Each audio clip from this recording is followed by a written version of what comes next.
யாராவது வந்து அவங்க மனசெல்லாம் மாத்தணும்னு புலம்பிக்கிட்டு இருந்தேன். தெய்வ பிரசாதம் மாதிரி இவ வந்திருக்கிறா. இவ மருமகளை அமைஞ்சது நான் எந்த ஜென்மத்திலேயே பண்ண புண்ணியம்மா.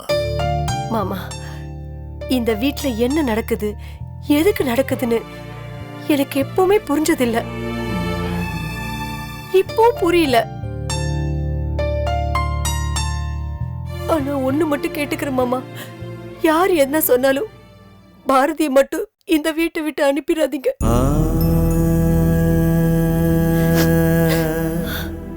நம்ம குடும்பத்துக்கு நல்லது மட்டுமே நினைக்கிறவ அவ வெளியில போயிட்டா இந்த வீட்டோட கலை கௌரவம் எல்லாமே போயிடுமாமா. அவளை மட்டும் தயவு செஞ்சு அனுப்பிடாதீங்க மாமா.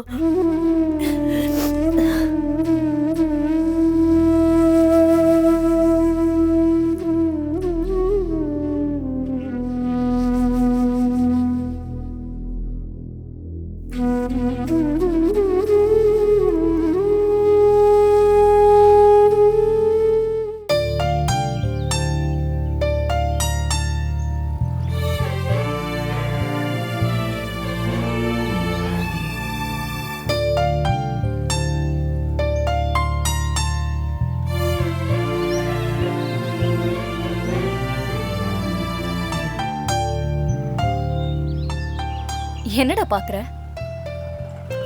சாதாரணமாவே முகத்தை வச்சு எதுவும் கண்டுபிடிக்க முடியாது. இப்ப வேற வீட்டுக்கு போயிருக்க, என்னால எதுவும் கண்டுபிடிக்க முடியலக்கா. என்னடா கண்டுபிடிக்கணும்? எந்த வீட்டுக்கு போனா என்ன? நான் உன்னோட அக்கா தானே. நிஜமாவே நீ பழைய அக்காவா தான் இருக்கியா? பழைய பாரதி அக்கானா எல்லா பிரச்சனையும் என் கூட பகிர்ந்துக்குவா. இன்னொன்னு அப்படிதான் இருக்கியா? உனக்கு ஏதோ கேட்கணும்னு தோணுதா? கேட்டுடு. கடைசியா உன்னை பார்க்கணும்னு போயிட்டு வீட்டுக்கு வந்து அப்பாவும் அம்மாவும் ரொம்ப அழுதாங்கக்கா. என்ன காரணம்னு சொல்லலை, ஆனா அவங்க மேல தப்பு இருக்கிறதா புலம்பிக்கிட்டே இருந்தாங்க. நான் சின்ன பையன்தான், ஆனா இப்ப பொறுப்போட இருக்கேன். எனக்கு தெரியக்கூடாத பிரச்சனையாக்காது.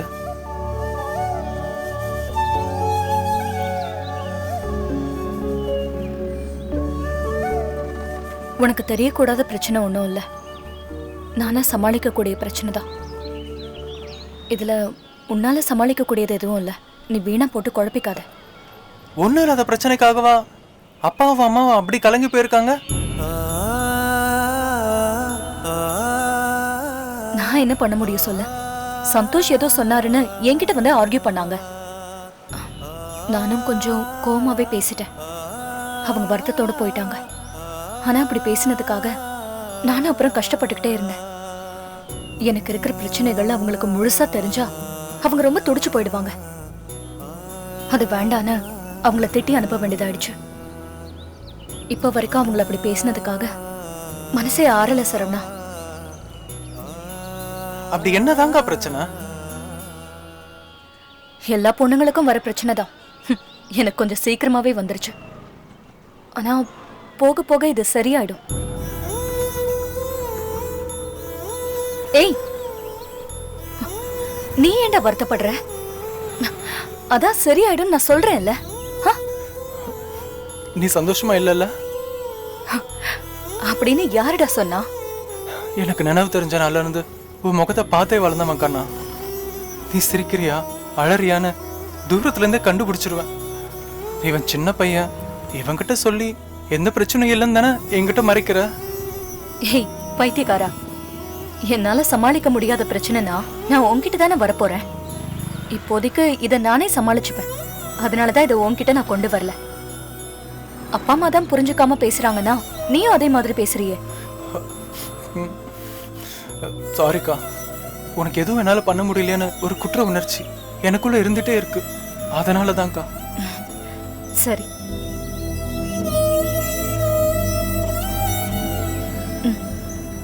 இந்தா. என்னக்கா அது? என்னோட சம்பளம். என்னக்கா பண்ற? உனக்கு கல்யாணம் ஆயிருச்சு, மறந்துட்டியாக்கா? கல்யாணம் ஆயிட்டா நம்ம அப்பா அம்மாக்கு மக இல்லைன்னு ஆயிடுமா? உனக்கு அக்கா இல்லைன்னு ஆயிடுமா? அதான் நான் இப்போ சம்பாதிக்கிறேன்ல. நீயும் அப்பாவும் சம்பாதிக்கிறத சாப்பாட்டுக்கு மட்டுமே சரியா இருக்கும். மத்ததுக்கெல்லாம் வேண்டாமா? நீ கொஞ்சம் தலையெடுத்து நிமிர்ற வரைக்கும் என் சம்பளத்தை நான் கொடுப்பேன். நம்ம குடும்பத்தோட நன்மைக்காக இதை நீ அப்பா கிட்ட போய் கொடுக்கணும். எனக்கு என்ன, நீ ஏச்சும் அப்பா வச்சு நான் அவர்கிட்டே கொடுத்துட்றேன். அவர் என்ன வேணா பண்ணிக்கிட்டோம். உன்னோட பணம்னு சொல்லி நீ இதை கொடுக்கணும். அக்கா, நான் கொடுத்ததா அவர்கிட்ட சொல்ல வேண்டாம். அவர் வாங்க மாட்டாரு. ஏன்க்கா ஏன் இப்படி எல்லாம் பண்ற? உனக்கும் கொஞ்சம் கடமை இருக்கிற மாதிரி எனக்கும் இருக்குல்ல, அதனாலதான். ப்ளீஸ் எனக்காக வாங்கிக்கோ.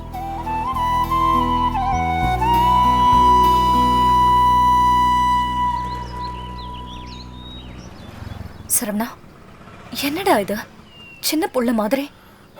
சில சமயம் எனக்கு வேற மாதிரிலாம் தோணுதுக்கா. அந்த கதிரை நீ கல்யாணம் பண்ணி இருந்திருக்கணும். திட்டாதக்கா, நான் கதிரை பத்தி தெரிஞ்சுதான் பேசுறேன். ஆரம்பத்துல கதிர் நல்லவரா தானே இருந்தாரு. திடீர்னு மேரேஜ் பண்ணிக்கலாம் வான்னு கூப்பிட்டாரு. நீ போகல. அதுவும் எங்களுக்காக தானே போகல. அதுல கோவப்பட்டாரு. அவர் கூப்பிட்ட அன்னைக்கே நீ போயிருக்கணும்க்கா.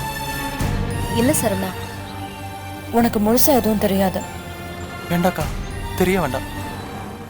அவர் கெட்டவரா இருந்தாலும் நீ கதிர் கூட இருந்திருந்தா சந்தோஷமா இருந்திருப்பியோன்னு தோணுது. தெரிஞ்சே உன்ன ரொம்ப ரொம்ப மோசமான ஒரு மனுஷனுக்கு அப்பா தள்ளி விட்டுட்டாரோன்னு தோணுதுக்கா. சரவணா, உனக்கு புத்தி சொல்ற அளவுக்கு எனக்கு வயசும் இல்ல, அறிவும் இல்ல. எனக்கு தெரியுதுக்கா, நீ சந்தோஷமா இல்ல. ஒருவேளை உனக்கு முன்னாடி பிறந்திருந்தா, ஒருவேளை நான் இன்னும் கொஞ்சம் பொறுப்போடு இருந்திருந்தா, ஒருவேளை இவன் நம்மளுக்கு ஹெல்ப் பண்ணுவான்னு நீ நினைச்சிருந்தா, அங்க என்ன நடக்குதுன்னு நீ என்கிட்ட சொல்லியிருப்ப. எப்பயுமே உனக்கு தம்பியா இருக்கிறது எனக்கு ரொம்ப பெருமையா இருக்கும். ஆனா இப்பதான் முதல் தடவையா உனக்கு அண்ணனா பிறந்திருக்கலாமோன்னு ஃபீல் பண்றேன்க்கா. இப்ப கூட ஒண்ணும் இல்ல. உனக்கு ஆசையா இருந்தா நான் வேணா உன்னை அண்ணன்னு கூப்பிடுறேன். உன் ஆசை தீந்துரும். இப்படி சிரிச்சு ஜோக் அடிச்சு தாண்டி போயிடலான்னு பாக்குறேன். நீ சிரிச்சாலும் எனக்குள்ள வலிச்சிட்டு தாங்க இருக்கு. இல்ல, இன்னைக்கு நீ ரொம்ப மோசமான மூட்ல இருக்க. உன்கிட்ட பேசினா மனசு லேசாகும்னு நினைச்சு வந்தேன். இப்போ என்னால உன் மனசு கஷ்டப்படும் போல தெரியுது. சரி, எனக்கு டைம் ஆச்சு சரவணா, நான் கிளம்புறேன். சாரிக்கா. ஏய், எதுக்கு இப்படி எல்லாம் பேசினாதான் எனக்கு வருத்தமா இருக்கும். சரவணா, அப்பா அம்மாவை கஷ்டப்படாம பாத்துக்கோ. அவங்க நிம்மதியா இருக்கணுங்கிறதுக்காக தான் நீயும் நானும் பாடுபடுறோம். அது எந்த காலத்திலயும் குறைஞ்சிடக்கூடாது. எனக்கு நேரமாச்சு. நான் இன்னொரு நாளைக்கு உங்ககிட்ட ஃப்ரீயா பேசுறேன். நான் வரேன். சரிக்கா. பாய்.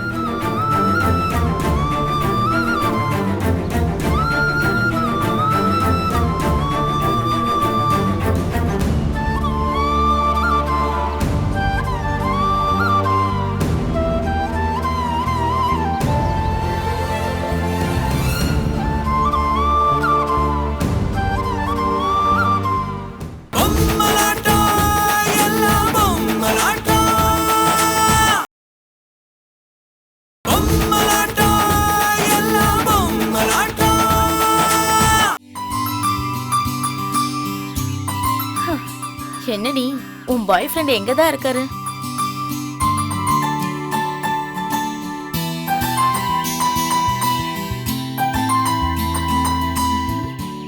பேசாம அவரோட பேரை சொல்லி ஓ ராஜேஷ் ஓ ராஜேஷ்னு பாட்டு பாடிட. ஈஸியா கண்டுபிடிச்சிடலாம். விளையாட சோஃபி, நான் போட்ட பிளான் படி எல்லாம் நடக்கணுமேனு ஒரே பதட்டமா இருக்கு.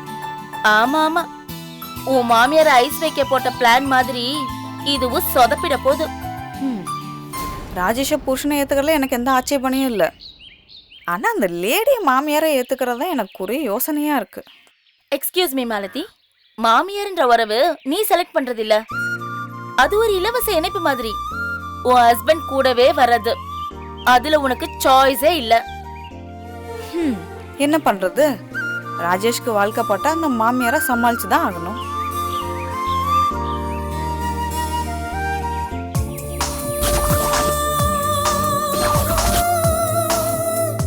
மாலதி, அங்க பாரு.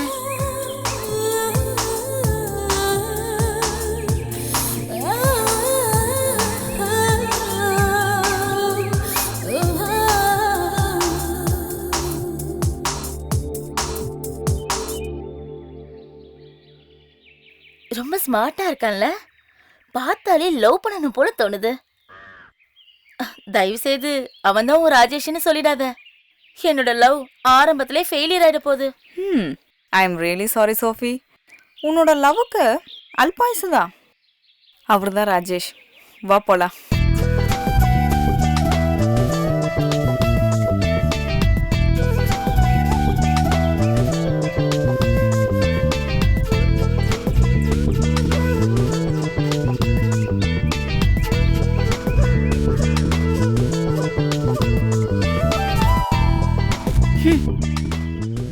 அதானே பார்த்தேன்.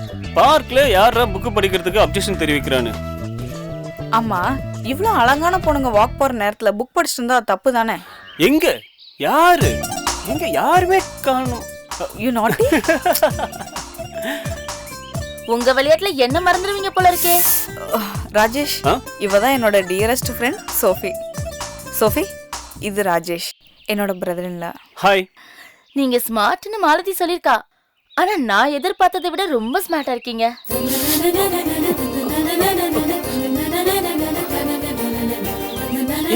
எனக்கு குளிருது, உங்க ரெண்டு பேருக்கு குளிர் இல்லையா? யூ நாட்டி. அவன் நிஜத்தை தான் சொல்ற, ஐஸ் வைக்கல. உங்களுக்கு ஒண்ணு தெரியுமா ராஜேஷ், இப்பெல்லாம் மாலதி எங்க வீட்டுக்கு வந்தாலே எங்க அப்பா தலை தெறிக்க ஓடுறாரு. ஏங்க ஏதாவது மார்க்கெட்டிங் ஏஜென்சி எடுத்திருக்காரா? உங்களுக்கு எல்லாமே கிண்டல் தான், போதும். அது இல்ல ராஜேஷ், மாலதி இப்பெல்லாம் பெரியவங்களை பார்த்தாலே பொத்து பொத்துன்னு கால்ல விழுந்துடுறா. கேட்டா ராஜேஷ் கிட்ட இருந்து வந்த பழக்கம்னு சொல்றா.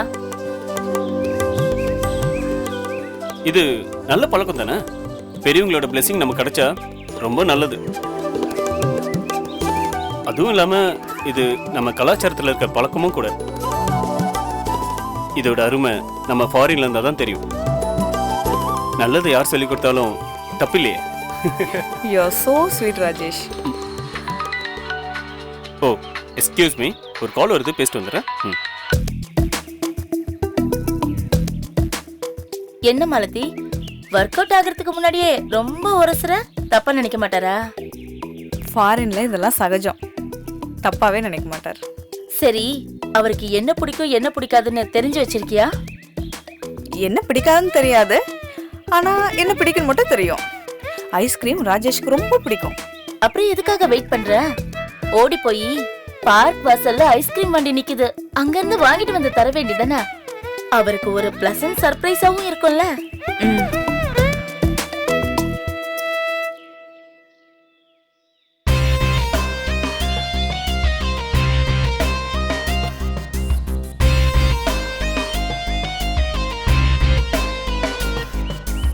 பணம் தானே, என்கிட்ட கேட்டா நான் தர மாட்டேனா?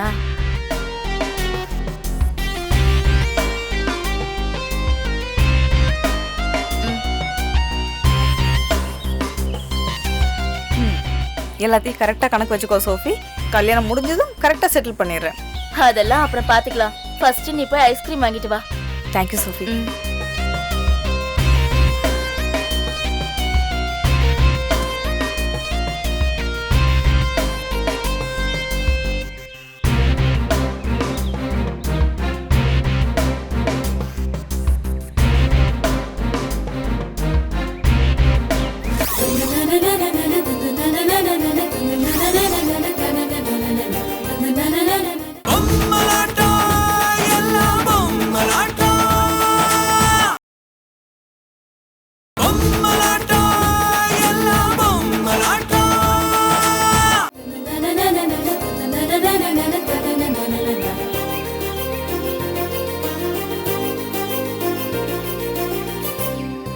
Okay bye.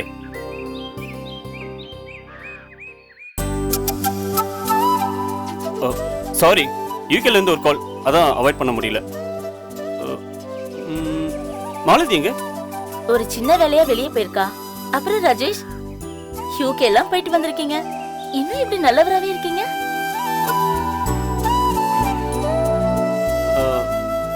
நல்லவன்னா எப்படி எனக்கு புரியல. அதான் நம்ம பண்பாடு நாகரிகம்னு எல்லா விஷயத்துலயும் கரெக்டா இருக்கீங்களே அத சொன்ன.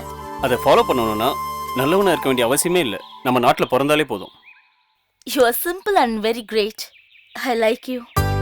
எங்க வீட்டுக்குலாம் நீங்க வருவீங்களா? இன்வைட் பண்ணா வராம இருக்க மாட்டேன். கட்டாயமா நீங்க எங்க வீட்டுக்கு வரணும். உங்களை எனக்கு ரொம்ப பிடிச்சிருக்கு. எங்க அப்பாவுக்கும் உங்களை ரொம்ப பிடிக்கும்னு நினைக்கிறேன். கண்டிப்பா ஒரு நாள் எங்க வீட்டுக்கு வரணும். நிச்சயமா வரேன். சரி, உங்க ஃபோன் நம்பர் தரீங்களா? Yeah sure, take it. 9841 60880. Okay.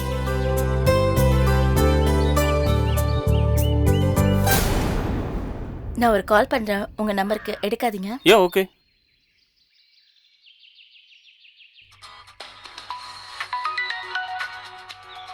Ah okay.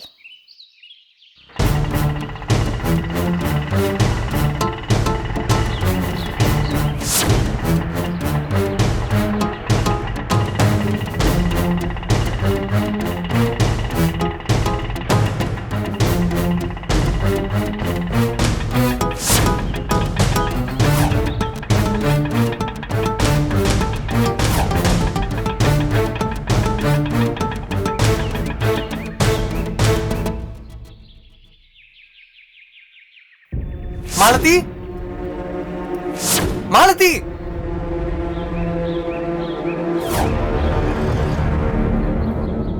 சரி, உங்களுக்கு என்ன பிடிக்கும் என்னென்ன பிடிக்காதுன்னு சொல்லுங்க. எனக்கு மழை பிடிக்கும். ஐயோ, எனக்கும் மழைனா ரொம்ப பிடிக்கும்.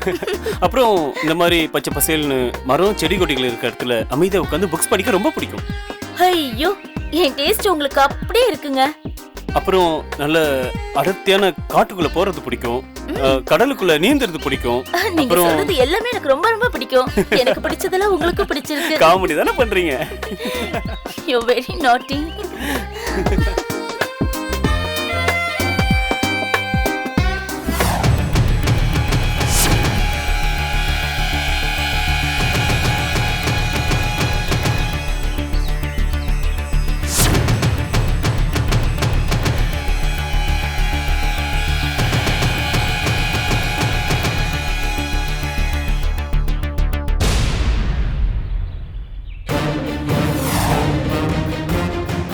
இந்தாங்க ராஜேஷ்.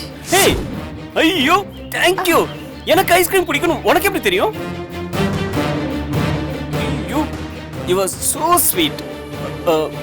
ஸ்பூன்.